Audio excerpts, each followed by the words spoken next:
Çdo qytet e tregon veten nga mënyra se si i trajton më të pafuqishmit.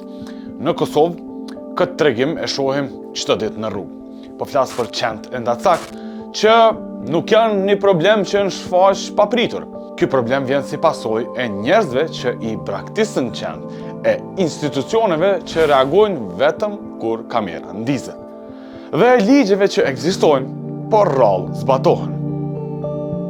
Kosova ka ligj për mbrojtjen e kafshëve, ka edhe plane për sterilizim, por zbatimi është cop-cop, buxhetet e pamjaftueshme.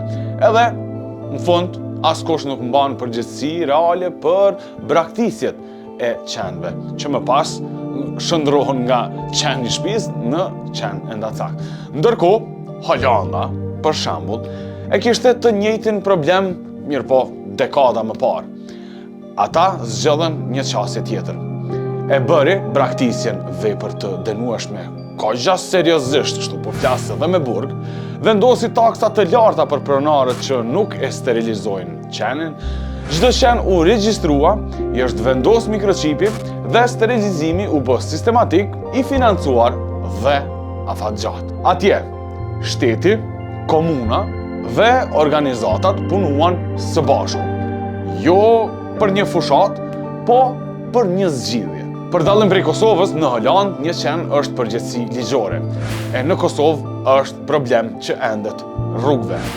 Dallimi nuk është kultura. As mungesa e ligjeve, është mungesa e zbatimit dhe e vullnetit për të menduar për te ditës së sotme. Nesër, mas një viti, mas 10 vjetëve. Pra Holanda e mbylli këtë kapitull. Kosova ende po e lexon. Çdo mëngjes bile rrugëve.